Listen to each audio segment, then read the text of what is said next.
Nellore city నియోజకవర్గం 47వ division గుంతబడిలో టీచర్గా పనిచేస్తున్న వెంకటేశ్వరరావు గత 31 రోజులుగా నెల్లూరు జిల్లా కలెక్టర్ కార్యాలయం వద్ద దీక్ష చేస్తున్న అటు డీఈఓ కానీ ఇటు కలెక్టర్ కానీ అధికారులు ఎవరు పట్టించుకోవట్లేదని తీవ్ర ఆవేదన వ్యక్తం చేస్తున్నారు. కొంతమంది టీచర్లు నాపై కక్ష కట్టుకొని స్కూల్లో 10th క్లాస్ విద్యార్థుల చేత నాపై దాడి చేయించారని గత వైసీపీ ప్రభుత్వంలో ఫిర్యాదు చేసిన వైసీపీ ప్రభుత్వం మారి టీడీపీ ప్రభుత్వం వచ్చిన ఇప్పటికి కూడా నాకు న్యాయం జరగలేదని గత 32 రోజులుగా జిల్లా కలెక్టర్ కార్యాలయం వద్ద ఆందోళన చేస్తున్న అధికారులు పట్టించుకోలేదని అంటున్న వెంకటేశ్వరరావుతో ఎన్ఎల్ఆర్ లైవ్ న్యూస్ చిన్న ఫేస్ టు ఫేస్. టీచర్గా పనిచేస్తున్న వెంకటేశ్వరరావు కూడా ఈ కలెక్టర్ కార్యాలయం ముందు దాదాపు 33 రోజుల నుంచి దీక్ష చేస్తున్న అధికారులు కానీ ఇట్లా డిఈఓ కానీ ఏ ఒక్కరు కూడా పట్టించుకున్న పరిస్థితి. ఇక్కడ దీక్ష చేస్తున్న వెంకటేశ్వరరావు గారు ఉన్నారు. వెంకటేశ్వర సార్, ఎందుకని మీరు దీక్ష చేస్తున్నారు? సార్, మా స్కూల్లో జీటీఏ యూనియన్లోని కొంతమంది టీచర్స్ వాళ్ళకి చెప్పినట్టల్లా ఆడలేదని, వాళ్ళకి బానిసలుగా ఉండలేదని, లోపల కక్ష పెంచుకొని పైకి మాత్రం మీరు మంచి టీచర్ అని పొగుడుతూ లోపల క్లాసుకు రాని పిల్లల్ని మా మీద రౌడీజం చేయించేటట్లు వాళ్ళని ఎంకరేజ్ చేసి చివరికి 10 సంవత్సరం పుట్టించారు సార్. దీని మీద 2 సంవత్సరాలుగా మేము ఫైట్ చేస్తున్నాము. 2 సంవత్సరాలుగా 40 అర్జీలు ఇచ్చాము. డిప్యూటీఓ గారికి, డిఓ గారికి 40 అర్జీలు ఇచ్చాము. కలెక్టర్ గారికి కూడా ఇచ్చాము. గత కలెక్టర్ గారికి కూడా ఇచ్చాము. అందరికి కలిపి 40 అర్జీలు ఇచ్చాము. 2 సంవత్సరాలుగా మేము ఎడతెరిపి లేకుండా పోరాడుతుంటే ఇప్పటికీ మాకు న్యాయం చేయలేదు. కలెక్టర్ ఆఫీస్ ఎదురుగా ఈరోజు 31వ రోజు ధర్నా చేస్తున్నాను. కనీసం ఒక ప్రభుత్వ టీచరు మేము బాధ్యతగా పిల్లలకి పట్టించుకొని చదువు చెప్తుంటే ఈ విధంగా మా కో టీచర్సే ఇలా మమ్మల్ని ఇరికించి ఇలా ఇబ్బంది పెట్టి మమ్మల్ని చివరికి కొట్టించారు. ఒక ప్రభుత్వ టీచరు కలెక్టర్ ఆఫీస్ ఎదురుగా బాధ్యతగా ధర్నా చేస్తుంటే ఎవరూ పట్టించుకోలేదు. ఏ అధికారి పట్టించుకోలేనంత బాధ్యతారాహిత్యంగా ఉన్నారు. అసలు మీ డిమాండ్స్ ఏంటో? ఈ కుట్ర చేసిన టీచర్స్ మీద, ఈ తప్పు చేసిన టీచర్స్ యొక్క లిస్టు అందరికీ తెలుసు. కలెక్టర్ గారికి తెలుసు, అలాగే డిఓ గారికి తెలుసు, డిప్యూటీఓ గారికి తెలుసు. ఆ పిల్లల్ని ఎవరు రెచ్చగొట్టారు, ఎవరు వాళ్ళకి రౌడీజం పెట్టారు, ఎవరు ఎంకరేజ్ చేశారు రౌడీజాన్ని, ఎవరు ఆ పిల్లల్ని దుర్వినియోగం చేసి మమ్మల్ని కొట్టించారు, వాళ్ళందరి లిస్టు కలెక్టర్ గారికి తెలుసు, అలాగే డిఓ గారికి తెలుసు, డిప్యూటీఓ గారికి తెలుసు. అందరికీ తెలిసి కూడా మాకు న్యాయం జరగడం లేదు. అదే కేసు కూడా పెట్టామని చెప్పారు, చెప్తున్నారు. అవును సార్, కేసు పెట్టారు. ఆ సంతపేట పోలీసులు జరిగిన ఆ దాడి చేసిన రోజు ఒక రోజు అయితే 11/10/2023 ఆ పిల్లవాడు మా మీద దాడి చేస్తే ఆ రోజు మమ్మల్ని పట్టించుకోకుండా వదిలేసి రాంగ్ డేట్ వేసి ఎఫ్ఐఆర్ నమోదు చేశారు. ఈ కేసును వీట్ చేయడానికి సంతపేట పోలీసులు పనిచేశారు.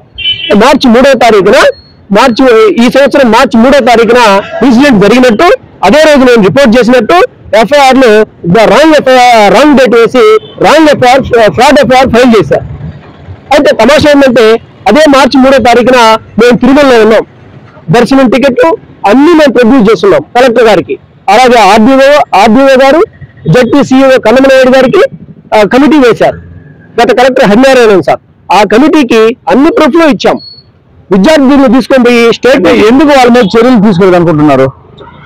వాళ్ళు యూనియన్ బలం కావచ్చు, ఏదైనా రాజకీయంగా చెప్పిస్తూ ఉండొచ్చు, మాకు తెలియదు సార్. మా పక్క న్యాయం ఉంది కూడా, మాకు ఎటువంటి న్యాయం జరగకపోవడం అత్యంత బాధాకరం. ఇంకొక చిన్న విషయం ఏంటంటే అధికారులను రిక్వెస్ట్ చేసుకుంటున్నాను, మీరు విజిట్స్కి వచ్చినప్పుడు ఒక 2 పాఠాలు మేము చెప్పకుండా వదిలేస్తే 2 సంవత్సరాలుగా ఎటువంటి చర్యలు తీసుకోకుండా మమ్మల్ని వదిలేస్తారా? డిఓ గారికి కావచ్చు, డిప్యూటీఓ గారికి కావచ్చు, కలెక్టర్ గారికి కావచ్చు, మేము అడిగే చిన్న రిక్వెస్ట్ ఇది. మేము మిమ్మల్ని క్వశ్చన్ చేస్తున్నామని అనుకోవద్దు దయచేసి. మాకు న్యాయం చేయడమే బాధ తప్ప మీ మీద మాకు ఎటువంటి కక్ష లేదు. మాకు న్యాయం చేశారా ధర్మం చెప్పండి. మీకు తెలుసు తప్పు చేసిన వాళ్ళు ఎవరో తెలుసు, తప్పు ఎవరిదో తెలుసు.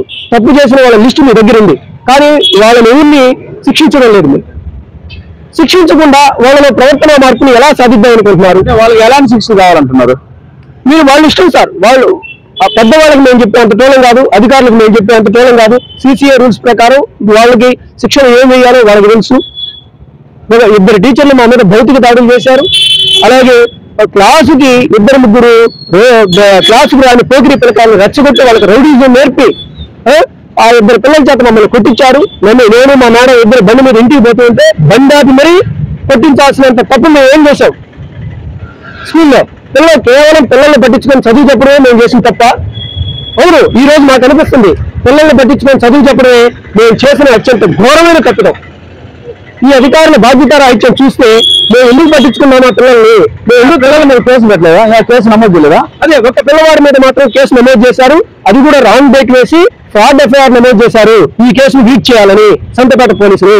మాకు ఎక్కడ ఏ లెవెల్లో కూడా న్యాయం జరగలేదు. ఇప్పుడు దాదాపు 30 రోజులు 32 రోజుల నుంచి కూడా మీరు దీక్ష చేస్తున్నారు, మీకు ఇంకా న్యాయం జరగలేదు, అధికారులు స్పందించలేదు, ఎవరు పట్టించుకోలేదు. ఇలాగే మీరు కొనసాగిస్తారా? కొనసాగిస్తాం. మాకు దయ ఉంచి ఒకటే చెప్తున్నాం సార్, ఒకటే, మేము 2 పాఠాలు చెప్పకుండా వదిలేస్తే మీరు విజిట్స్కి వచ్చినప్పుడు మమ్మల్ని వదిలేస్తారా? 2 సంవత్సరాల పాటు ఎటువంటి చర్యలు తీసుకోకుండా ఒక టీచర్ని మీరైతే వదిలేసిందే వల్ల ఆన్ ద స్పాట్ సస్పెండ్ చేస్తారు. మరి ఇంత తప్పు చేసిన టీచర్స్ మీద మీరు ఎటువంటి చర్యలు 2 సంవత్సరాలకు ఎందుకు తీసుకోవడం లేదు? అంటే మీరు ఏదో దీక్ష చేస్తున్నారు, దీక్ష చేయకుంటే స్కూల్ బాగుంటుంది, జీతం రాకుండా మీ పరిస్థితి ఏంటి? మా పరిస్థితి, మా కష్టాలు 100 సార్.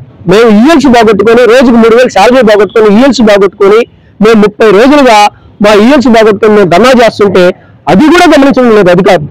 మేము చేసిన తప్పు ఒకటే సార్. కలెక్టర్ గారికి ఏం చెప్తారు?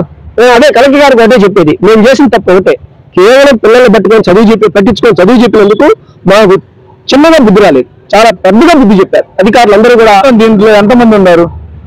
దీంట్లో వాళ్ళు చెప్పడం సార్, కొంతమంది టాక్ మాకు తెలియదు, కలెక్టర్ గారికి తెలుసు. తప్పు చేసిన టీచర్స్ ఎంతమంది వాళ్ళకి తెలుసు, లిస్ట్ కూడా వాళ్ళ దగ్గర ఉంది. 6-7 మంది దాకా ఉండొచ్చని వాళ్ళు చెప్పారు. వాళ్ళ దగ్గర ఉంది లిస్టు. 3 దగ్గర డిఓకి తెలుసు, డిప్యూటీ డిఓకి తెలుసు, తప్పు ఎవరిదో కూడా తెలుసు. అంటే మీ మీద భౌతిక దాడి జరిగిందంటే ఎలాంటి దాడి జరిగింది?